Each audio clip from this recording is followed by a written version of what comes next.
देखिए, पश्चिम बंगाल की जो स्थिति है, जहाँ पर ऐसी परिस्थिति आ खड़ी हुई है कि लॉ एंड ऑर्डर जो है वो कम्प्लीटली ख़त्म हो गया है और यहाँ के लोगों को बचाने के लिए ये बहुत ज़रूरी है कि उनको किसी तरह के ये एक व्यवस्था ऐसी हो जहाँ पर वो इन सारी चीज़ों से डील कर सके। तो हमने देखा कि लोग जो हैं अभी भी अपने घरों पर नहीं जा पा रहे हैं, अपने काम पर नहीं जा पा रहे हैं, गुंडागर्दी का माहौल है, तृणमूल के जो नेता हैं, गुंडे हैं, वो उनको इस तरह से टॉर्चर कर रहे हैं कि उनको हार मानते हुए तृणमूल ज्वाइन करना पड़े। तो इसीलिए ये सब कुछ किया जा रहा है और इसके लिए पश्चिम बंगाल की पुलिस को व्यवहार किया जा रहा है। तो मेरी लड़ाई उनके अगेंस्ट में है ताकि ये सारे लोग अपने घर जा सकें और जो दोषी हैं, खास करके पुलिस प्रशासन, उनका जो चेहरा है वो मैं खोल के कोर्ट के सामने ला सकूं। तो बहुत हद तक मैंने इसमें जीत भी हासिल करी है। अब कल जो है वो ऑनरेबल कोर्ट के ऑर्डर पर अगर 2 मेंबर कमेटी कॉन्स्टिट्यूट होती है तो दूध का दूध और पानी का पानी हो जाएगा और ये भी हो जाएगा कि ये सरकार जो है वो एकदम ही निकम्मी है। यहाँ के लोगों को और पश्चिम बंगाल को संभालने की क्षमता इस सरकार और पुलिस प्रशासन की नहीं है। मैंने आपसे कहा कि लॉ एंड ऑर्डर बोल करके पश्चिम बंगाल में कुछ नहीं है। यहाँ शासक का राज चल रहा है और इस राज में रूल ऑफ लॉ बोल करके कुछ भी नहीं है। और यही रीज़न है कि इतने रेप होने के बावजूद मुख्यमंत्री कहती है कि पश्चिम बंगाल में अगर कोई छोटी सी छींकने लायक घटना भी हो जाती है तो वो चर्चा में आती है। एक बच्चे का, एक नारी का, एक 65 साल की औरत का भी अगर बलात्कार हो जाता है तो वो सोचती है कि छींक बराबर बात है। तो जब ऐसा सोचते हैं तो वहाँ 5 रेप हो या 10 रेप हो उनको कोई फर्क नहीं पड़ता।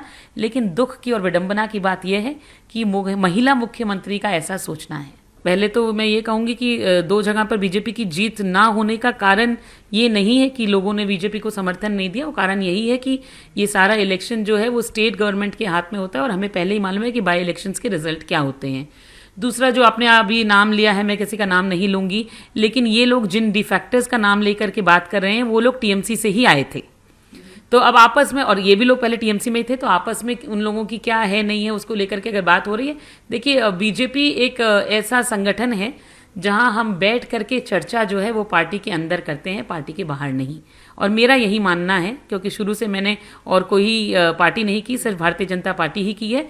तो मैं संगठन से जुड़ी हूँ, यहाँ की जो आइडियोलॉजी है उससे जुड़ी हूँ, और चाहे मेरे मन में लाख तकलीफ हो लेकिन मैं अपने घर की बात घर में कहूँगी। देखिए, पश्चिम बंगाल की जो स्थिति है, जहाँ पर ऐसी परिस्थिति आ खड़ी हुई है कि लॉ एंड ऑर्डर जो है वो कम्प्लीटली ख़त्म हो गया है और यहाँ के लोगों को बचाने के लिए ये बहुत ज़रूरी है कि उनको किसी तरह के ये एक व्यवस्था ऐसी हो जहाँ पर वो इन सारी चीज़ों से डील कर सके। तो हमने देखा कि लोग जो हैं अभी भी अपने घरों पर नहीं जा पा रहे हैं, अपने काम पर नहीं जा पा रहे हैं, गुंडागर्दी का माहौल है, तृणमूल के जो नेता हैं, गुंडे हैं, वो उनको इस तरह से टॉर्चर कर रहे हैं कि उनको हार मानते हुए तृणमूल ज्वाइन करना पड़े।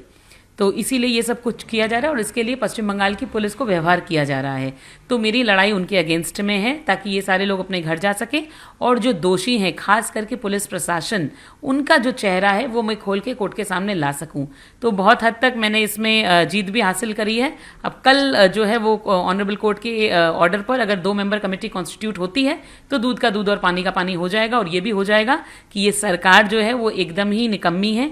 यहाँ के लोगों को और पश्चिम बंगाल को संभालने की क्षमता इस सरकार और पुलिस प्रशासन की नहीं है।